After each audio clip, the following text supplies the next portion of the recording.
Good morning students. आज के हमारे इस वीडियो का टॉपिक है different series combination of different AC circuits. इसमें हम जानेंगे सारे सर्किट के सीरीज कॉम्बिनेशन के बारे में। एसी सर्किट में सीरीज कॉम्बिनेशन में अगर देखें तो बेसिकली हम लोग उस पर रेजिस्टेंस, इंडक्टर और कैपेसिटर को जोड़ते हैं। तो चलिए देखते हैं कि एसी सर्किट में हम क्या क्या इक्विपमेंट्स में कंबाइन करते हैं और इसके सीरीज कनेक्शन में क्या क्या है। तो बेसिकली जो होता है हमारा एसी सर्किट्स, वो हमारा 3 टाइप का होता है। ठीक है, मैं यहाँ बोर्ड पे लिखते रहा हूँ और तुम देख सकते हैं। जैसा कि हम लोग बोर्ड पे देख रहे हैं, series combination of different AC circuit आज का हमारा ये टॉपिक है। तो ये सीरीज कॉम्बिनेशन में एसी सर्किट के 3 तरह के सीरीज कनेक्शन होते हैं। मैंने यहाँ बोर्ड पे लिख दिया है। नंबर 1 है हमारा आरएल सर्किट, नंबर 2 है आरसी सर्किट और नंबर 3 है आरएलसी सर्किट। यहाँ हम लोग देख रहे हैं आर जो है वो हमारा रेजिस्टेंस हो गया, एल जो है वो इंडिकेटर को इंडिकेट कर रहा है और सी हमारा कैपेसिटर है। तो जिस तरह से नंबर 1 सर्किट के बारे में अगर हम लोग बात करें तो इसमें सीरीज कॉम्बिनेशन में रेजिस्टेंस और इंडक्टर लगा हुआ है किसी वोल्टेज सप्लाई के साथ। उसी तरह नंबर 2 में रेजिस्टेंस और कैपेसिटर ये दोनों आपस में सीरीज कनेक्शन में लगे हुए हैं। और नंबर 3 में जो है इसमें रेजिस्टेंस, इंडक्टर और कैपेसिटर तीनों ही एक साथ सीरीज कनेक्शन में किसी वोल्टेज सोर्स के साथ जुड़े हुए हैं। तो चलिए देखते हैं कि जब ये सर्किट को हम लोग कंबाइन करते हैं तो इसका क्या डेफिनेशन निकलता है और क्या डेरिवेशन इससे हम लोग निकाल सकते हैं। तो चलिए स्टार्ट करते हैं। जैसा कि हम बोर्ड पे देख रहे हैं, ये हमारा सीरीज आरएल सर्किट का डायग्राम है। कैसे देखें, यहाँ पे एक रेजिस्टेंस और एक इंडिकेटर आपस में सीरीज कनेक्शन में जुड़े हुए हैं किसी वोल्टेज सोर्स के साथ। ये हमारा वोल्टेज सोर्स है, एसी का ये वेवफॉर्म है, यानी ये एसी सर्किट है।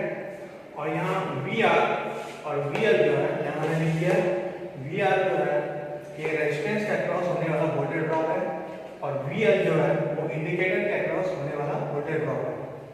तो इसमें होता क्या है, ये जो वोल्टेज है हमारा सप्लाई, ये V R plus V L के वेक्टर कॉम्बिनेशन के इक्वल होता है। तो मैंने यहाँ पे लिख भी दिया है, ठीक है, V square equal to V R square plus V L square. अब वी इक्वल टू हम लोग जानते हैं, V equal to I R होता है। तो उसी तरह यहाँ पे जब इसको हम सॉल्व करेंगे तो आई स्क्वायर आर स्क्वायर और ये आई स्क्वायर एक्सएल स्क्वायर हो जाएगा। फिर यहाँ पे वी स्क्वायर आई स्क्वायर दोनों में कॉमन, तो R square plus XL square, ये V square by I square नीचे आ जाएगा। यहाँ पे बच जाएगा R square plus XL square. ठीक है, यही V square by I square जो होता है वो हमारा होता है जेड स्क्वायर, यानी कि ये जेड हमारा होता है इम्पीडेंस, इक्वल टू हो जाएगा R square plus XL square. और सिर्फ जेड इक्वल टू लिखे तो ये रूट में चला जाएगा R square plus XL square. ठीक है, ये हमारा ये जो जेड हमारा निकला ये हमारा है इम्पीडेंस।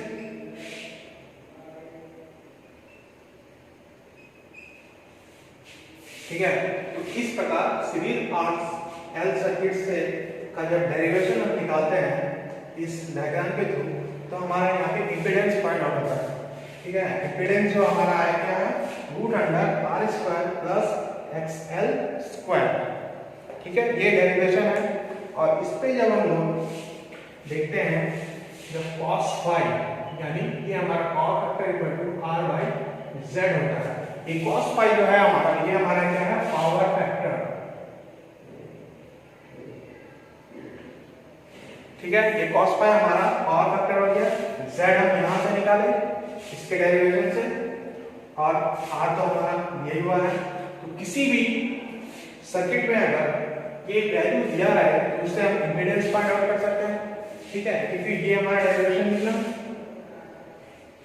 इम्पीडेंस फाइंड आउट क्या हो जाएगा, इसके थ्रू हम उस सर्किट का पावर फैक्टर निकाल सकते हैं। एक और बात, इसमें देखिए P equal to V into I cos phi होता है। ये P जो हमारा है ये पावर लॉस है, मतलब इस सर्किट में कितना हमारा पावर लॉस हुआ वो है, वो हम कहाँ से निकालेंगे। P equal to V I cos phi, V voltage हो गया, I हमारा करंट हो गया, कॉस फाई हमारा क्या हो गया, पावर फैक्टर। ये भी हमारा एक डेरिवेशन है। तो इस तरह से हमें तीन डेरिवेशन प्राप्त हुआ। इम्पीडेंस कैसे निकालना फाइंड आउट हो गया है। इसके बाद नेक्स्ट सर्किट पे देखते हैं हम लोग। नेक्स्ट हमारा क्या था, आरसी सर्किट, उसके बारे में जानते हैं। चलिए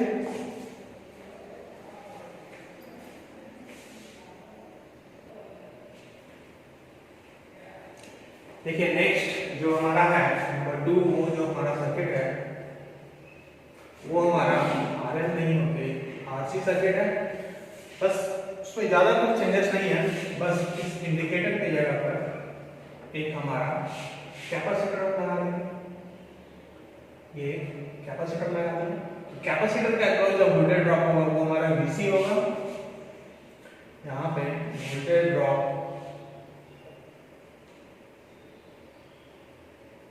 इन कैपेसिटर, सारा डाटा ऐसा ही रहेगा। यहाँ VL की जगह C square, I square, XL की जगह XC स्क्वायर, यहाँ भी XC स्क्वायर, यहाँ भी XC स्क्वायर, ये भी हमारा XL की जगह XC हो जाएगा, ये भी XC। तो हम जब कैपेसिटर लगा देंगे तो ज्यादा कुछ तो चेंज होगा नहीं, सिर्फ इंडिकेटर की जगह हमने एक कैपेसिटर को लगा दिया। कैपेसिटर का डेरिवेशन जो होता है वो VC है हमारा, वोल्टेज ड्रॉप अक्रॉस कैपेसिटर है। तो VC इस फार्मूला से हमने x स्क्वायर XC रखा कैपेसिटर की जगह, रेजिस्टेंस तो हमारा वही था, बस उसी को I स्क्वायर यहाँ से मैंने कॉमन लिया। तो Z equal to E by I होता है, यहाँ V स्क्वायर I स्क्वायर है तो इसलिए यहाँ पे Z स्क्वायर हो गया इस जगह पे। और सिर्फ अगर इम्पीडेंस का वैल्यू निकाले तो वो रूट अंडर में चला गया, बाकी सारा डेरिवेशन वही है, पावर फैक्टर भी वही रहेगा और ये पावर लॉस भी वही। और ये हमारा इम्पीडेंस की जगह में जो है रूट अंडर R स्क्वायर यानी रेजिस्टेंस का स्क्वायर प्लस कैपेसिटेंस का स्क्वायर, वही हमारा इम्पीडेंस होगा इसका। ये नंबर 2 हमारा सर्किट का सीरीज RC सर्किट। इसके बाद हम जानेंगे नंबर 3 जो हमारा था सर्किट सीरीज RLC सर्किट, यानी इसमें तीनों ही कंपोनेंट हमारे रेजिस्टेंस, कैपेसिटर और इंडक्टर तीनों ही सीरीज कॉम्बिनेशन में आपस में जुड़े हुए हैं। तो चलिए ये डेरिवेशन भी देखते हैं।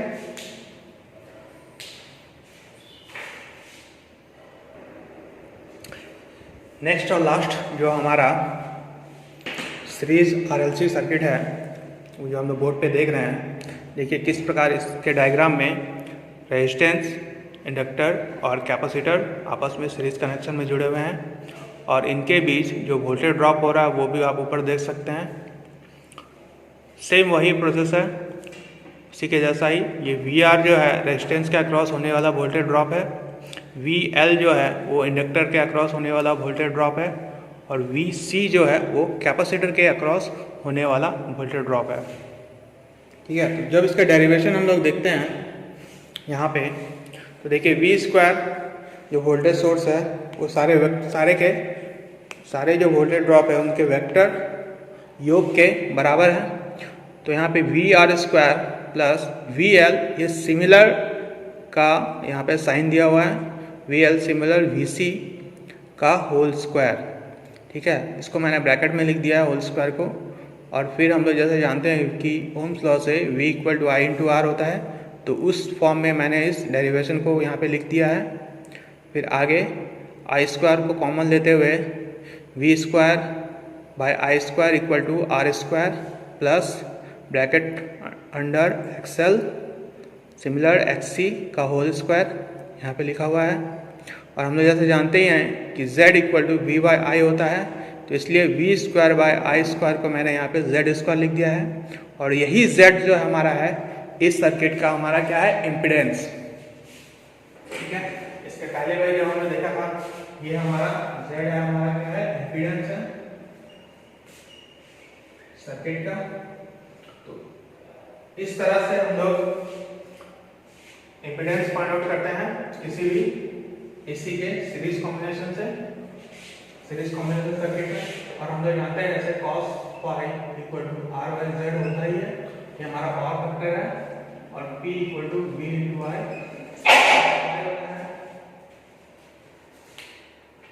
ठीक है, तो इस तरह से हमने आज इस वीडियो में पढ़ा different type of series circuits के बारे में।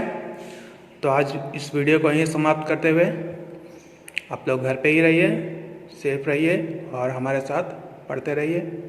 Thank you.